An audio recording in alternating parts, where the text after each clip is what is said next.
النهاردة هنتكلم عن قصة الفنانة وداد حمدي. لو عايزين تعرفوا قصتها ايه خليكم معايا لنهاية الفيديو ويلا بينا نبتدي. بعد ما ربنا رزقه بأربع أبناء، استقبل الحاج محمد عيساوي في يوم 3 يوليو سنة 1924 بنته الخامسة واللي اختار لها اسم وداد. عاشت وداد فترة الطفولة في كفر الشيخ ومنها للمحلة الكبرى اللي اضطرت الأسرة تسافر لها بسبب شغل الأب في مجال الغزل والنسيج. بسبب شقاوتها وخفة دمها لقت وداد نفسها محبوبة من كل اللي حواليها، وكانت في أي جلسة بتقدر تسرق الأضواء من أي حد وتبقى هي لوحدها محور الاهتمام. وهي بتكبر بدأت وداد تكتشف في نفسها موهبة تانية غير إنها دمها خفيف، وهي إن صوتها حلو.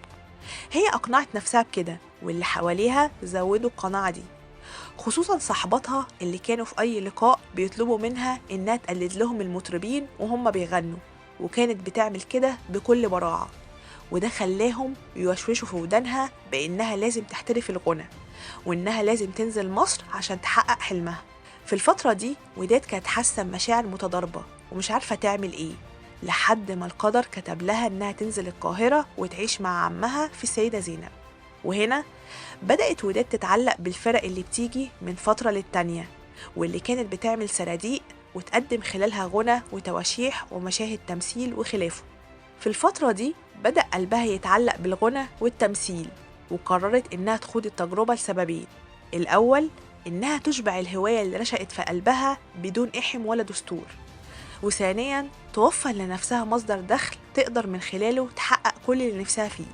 بدأت وداد مشوارها بالغنى والتقليد، وشوية بشوية بدأت تتنقل من فرقة لفرقة بأدوار صغيرة.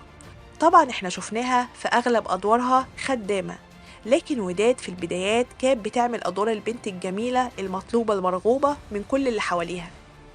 بعد شوية أدت تجارب في المسرح، شافها نيازي مصطفى في عرض من العروض وقرر إنه يقدمها للسينما، وكانت البداية سنة 1944 بفيلم ابنتي، واللي من بعد عرضه بشهر واحد لقت نفسها بتشارك في فيلم نور الدين والبحارة التلاتة، اللي كان وشه حلو عليها جدا لأنه من بعده انطلقت وركبت الإكسبريس، وبقت ممكن في سنة واحدة تقدم 11 فيلم زي ما حصل في سنة 51 اللي كانت سنة تحول في نجوميتها وشهرتها. على المستوى الشخصي بقى كان لوداد حمدي تجربتين في الجواز ما توفقتش فيهم، وقالت من بعدهم حرمت أحب، وأي حب في قلبي هيبقى لأهلي وبس. وطبعا كان في إشاعة إنها اتجوزت صلاح أبيل ومحمد الموجي، لكنها نفت الكلام ده وأهل أبيل والموجي نفوه هما كمان. وكان في واقعة تانية حكيتها في لقاء مع صفاء أبو السعود لما قالت إن أحمد شوقي أخو فريد شوقي حبها وكان عايز يتجوزها، لكن أبوه وأمه رفضوا وقالوا دي خدامة. وداد حمدي في أي جلسة أو أي كواليس ما كانتش بتبطل ضحك أو هزار، لدرجة اللي كان بيشوفها كان بيقول دي أكيد حياتها ما فيهاش أي هم، رغم إن الحقيقة إن حياة وداد حمدي كان كلها هموم، خصوصاً إنها كانت بتصرف على أسرة كبيرة العدد، وكان ليها أخت مريضة بتحتاج منها لرعاية مزدوجة. بيقولوا أحياناً إن الطيبة بتودي في داهية، وده اللي حصل مع وداد حمدي اللي في يوم صحيت لقت الخدامة بتاعتها سرقة كل صيغتها، ومرضتش تبلغ عن السرقة دي لأن أخوها الصغير هو اللي كان جايبها وخافت تورطه في سين وجيم. حياة وداد انتهت بشكل مأساوي على إيد الريجيسير متى اللي كان متعود إنه يزورها من فترة للتانية لما تكون الدنيا مأزمة معاه ماديا، لأنه عارف إنها مش بتتأخر على أي حد.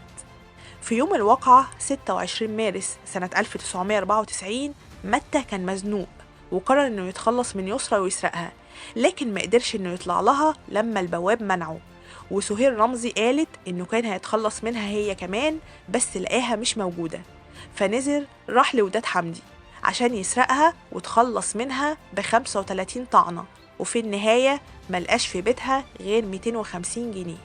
وبس كده. لو عجبكم الفيديو ما تنسوش تشتركوا في القناة وتفعلوا زر الجرس عشان يوصلكم كل جديد.